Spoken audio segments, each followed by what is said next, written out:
Good day, everybody, and welcome to this episode of Chatting with the Lightkeeper.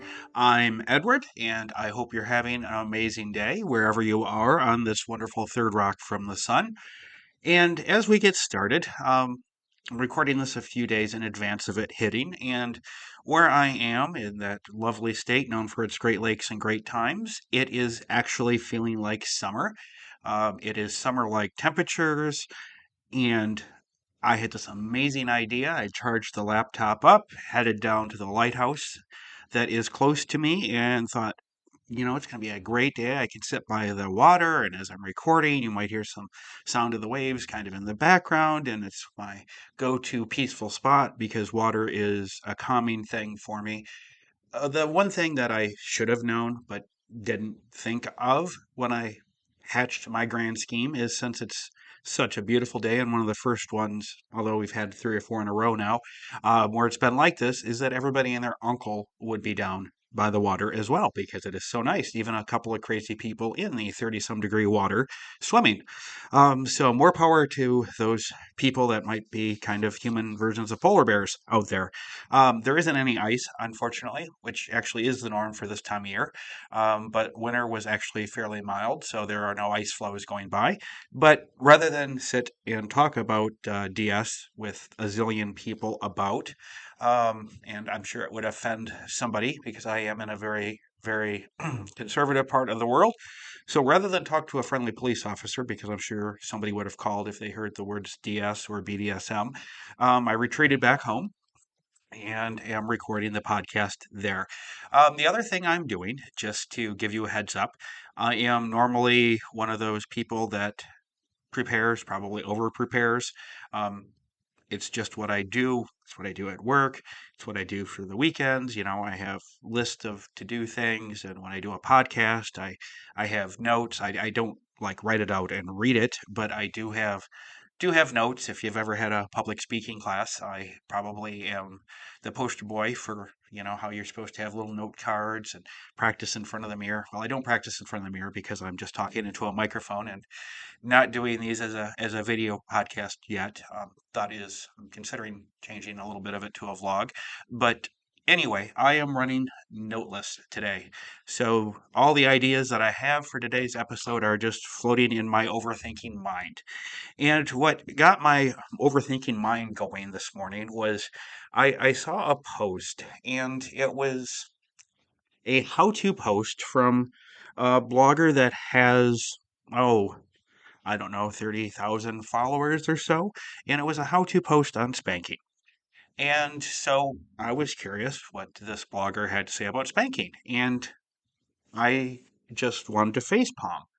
And because it was filled with such nonsensical things like if your submissive starts to laugh or giggle during the spanking, you're not hitting them hard enough.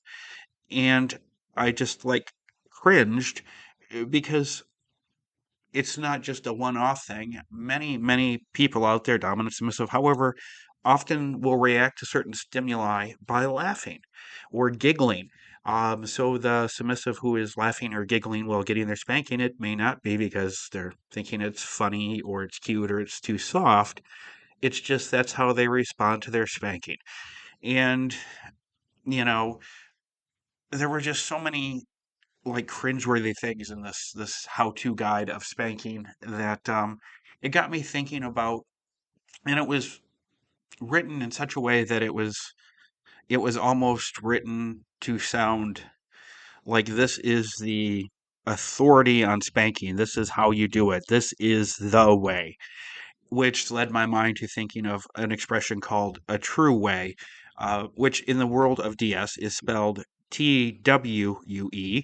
Um, and it is kind of slang for malarkey because there's no one special way to get your kink on.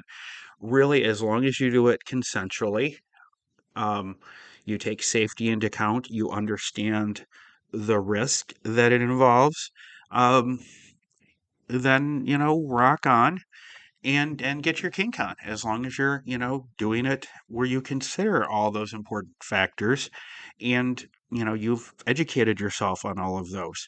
And speaking of that, just a thing popped in the back. If you hear the rumble of something that sounds like thunder, it is thunder. So it is probably a good thing that I did not decide to do this at the lighthouse because, yeah, I would have probably had to hit pause and run for cover. So anyway, back to the true way stuff. There's so much out there. And since so much of it is written and expressed as this is the way you do DS, it really caused me to think of what it must be like to be new. And I'm sure it's something that I've talked about here on the podcast before, being new to DS, no matter what role you are, whether you think you're dominant, submissive, a switch, or you just are exploring and you don't have an idea yet. Um, I think it's important to realize that everyone is expressing opinions and sharing what works for them or what they feel is something to be thought of or thought about, but there's no true way. The true way to get your kink on is what works for you. Another thing, as I was scrolling this morning through the kinky world, um, there was a real dominant post. Real dominants do real dominance, and it's written, of course, as though all dominants are men. Um, Sorry, that's not true. So obviously that's a huge red flag. But like all real dominants will open doors for their submissive. Well, okay, that's not necessarily a dominant trait. That's just being a good human if you are the one leading the relationship, to show respect to your partner. It's not a sign of dominance. And according to the same post, I am not a dominant. I bet you listening at home did not know that, and it's all because I choose to not have facial hair. You see, all dominants have beards. So, according to this person, I guess the ultimate family, if you are looking um, at DS in a way like that, the folks of the is it the Robertson family that is the Duck Dynasty people? That family must be filled with dominant men because they all have these big mangy beards. But it's things like that that are cringeworthy, and so yeah, it brought to mind the importance of talking about not having set expectations like, oh, DS must be this, or DS must be that. Or, I think I mean, one of the most common things that I hear, and it is from dominants and submissive, it's not just submissives, but dominants as well. People feel that somehow you have to be into either giving or receiving pain to be involved in the DS lifestyle or BDSM, that somehow pain or impact, somehow physically impacting your partner or having your partner, physically touch you in those ways you must be into that to be in the lifestyle. And that is not the case. There are many dominants who are not into that. It's all about them leading the relationship, and the means that they set up for accountability for their partners have nothing to do with impactful corrections. And same with submissives. Somebody can be a submissive and totally not be into, say, being spanked or being, you know, tied up, or a dominant can be into being a dominant without wanting to tie up. You can be into DS and not be into the whips and chains. Or the other thing, and I know I touched on it last week in the podcast, where the kind of the sexism that kind of goes along with the with gender here in the lifestyle. Gender has nothing to do with a role. People shouldn't assume that if they see a female that they are submissive, or if they see somebody who identifies as male that they are dominant. Gender, sexual orientation, all those things that we use to classify people rather than just getting to know them and treating them as the individual that they are. All those things are just they're junk, and we need to not allow them to impact how we view the lifestyle. Another true way saying, and you'll see this, is people who will discuss even something, one of the hottest debates you can get, if you ever want to, if you're ever in an in-person group of kinky people and you're feeling a bit, I don't know, mischievous, or you want to start a little row, bring up you know the ways people practice consent. There's two of the most popular ways are, one is called safe, sane, consensual, or you'll see it SSC, and then you also have there's other ways, of course, but the other main way is called RAC, which is risk aware consensual kink. And so, if you're ever feeling mischievous, switch the debate over to safe, sane, and consensual versus RAC, and just watch people get all huffy and puffy as they feel like they are defending what works for them or trying to impose what works for them on other people. And it's always been kind of mind boggling to me, because the manner in which people practice to keep themselves safe, like there was, a Tumblr post a while back from a now deleted blogger, but they said that they would never trust anybody who doesn't practice safe, sane, and consensual kink. And my brain, of course, started turning on this. And since I have had long term DS relationships, one thing that has happened in all of mine, and once again, this is just my perspective, they've all started in the safe, sane, consensual. That is the manner which safety was practiced to start with. But then, as the relationship grew, matured, and progressed, really it moved more towards where, okay, this has been consented to. We understand the risk, and we just can go with it. We don't need to stop and have the, okay, I would like to spank you now. Can I have your consent to spank you with a flogger tonight, sweetie? It came to be where that was already consented to. Both of us knew the risk, the challenges, and obviously we had practices in place to, namely safe words, safe gestures, to immediately stop play if there was a reason to stop that, but there wasn't a need to have the consent discussion before play every time, because you've been together for so long that you don't need to say, is it okay if I, would you mind if I would like to, is it okay if I, it just, it's just a natural maturation of a relationship. And it doesn't necessarily have to be with kink. If you're newer and you think to past relationships, at first, I mean, even something as simple as, can I hold your hand? As the relationship goes on, and you grow comfortable, there's no need to ask if it's okay to hold your hand. You just hold their hand. And so kink is a lot like that. As you mature in your partnership, things just automatically grow and become, it's okay, because you've already given your consent that this can happen, and you already have means, as simple as not wanting to hold hands in the location you're in. You just can kind of gently move your hand away, and your partner understands that, okay, you're not comfortable with it here for this reason, so we'll just wait. It doesn't require a discussion.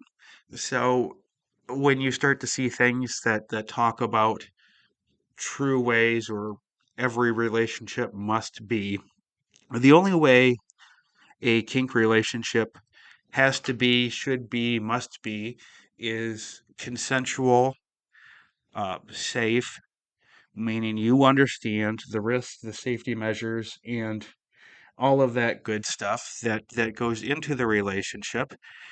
And what works for you. Just because what somebody else suggests, maybe you try it in your relationship and it doesn't fit for you.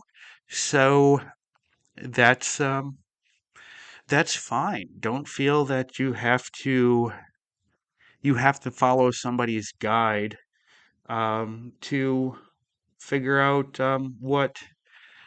what you want in your relationship. It's great to look at how other people do their relationships. It's great to look at the ideas other people have because, oh, I can't think of, I believe it was an author that spoke about borrowing ideas from other authors and making them their own. And, they're not plagiarizing, they're just taking little bits here and there and incorporating that into their style.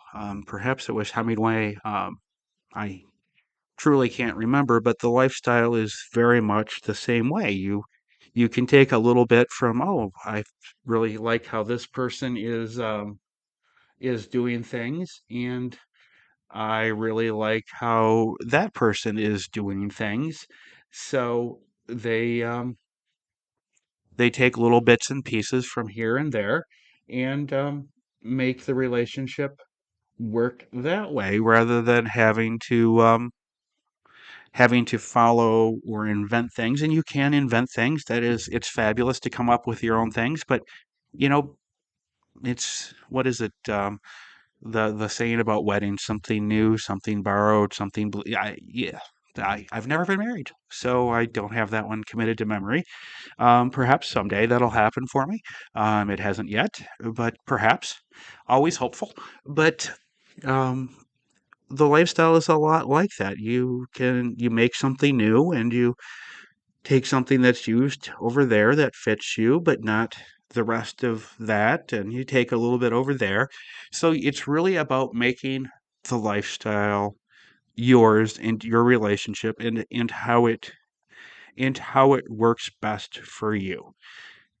Now, the other thing I want to talk about in relationships, especially if you are newer, many people, when they first explore kink and come to kink, a lot of people now, your first kind of baby steps into the DS dating pool will be online. And that's fabulous. It's fine. There's nothing wrong with meeting people online. It's a great way to get to know people. It's a great way to discuss. It's even the great way to build a foundation to bringing um, a partnership to life. But there is a huge difference between DS online and DS in real life. Things just feel much more intense in real life. It is great when, for example, you would hear maybe good boy or good girl from a special someone online, but it's a whole lot more intense when it's in person and you're having that in person connection with it. You're looking into their eyes, they're looking into yours. It is very much, it ramps the intensity up of the relationship. So there is absolutely nothing wrong with exploring, building, creating, crafting online, but just know that when you bring that to life in the real world, it is going to have a level of intensity that perhaps you're not expecting because you're expecting it to be similar to what you've already experienced, but it will be a big ramp up. And at this point, unfortunately, I need to kind of cut my little podcast off, being springtime and the rumble of thunder led to some wind, which means my power has wonderfully cut off. And thankfully, I'm on a laptop, so I'm running on battery. But since I'm running on battery, I don't have a whole lot of battery juice. So I am going to call this podcast at this point, and I had a plan for a second half that was going to be fun. We're going to talk about crazy sex laws and how they interact with the lifestyle. So We'll make that next week's podcast, Crazy Sex Laws, and how the legal system in the United States and places in the United States is just kooky crazy, and really what that means to you, because even so, though some of these laws are laughable and hysterical and everything, but there's a serious point that needs to be made along with having a good laugh at how backwards some of our lawmakers are in the United States. So at this point, I will say good day. Wish you all a fabulous week, and I look forward to chatting with you next week. And when we chat about crazy, crazy sex laws and where you can't own any dildos. Yep, truly, or where your number of dildos are limited by law. You have a mandatory maximum of sex toys in certain places. So, anyway, all those fun topics we'll talk about next week. No matter where you're listening, please click the follow button so you never miss an episode. And I look forward to chatting with you next week, and we'll talk about some crazy ass sex laws.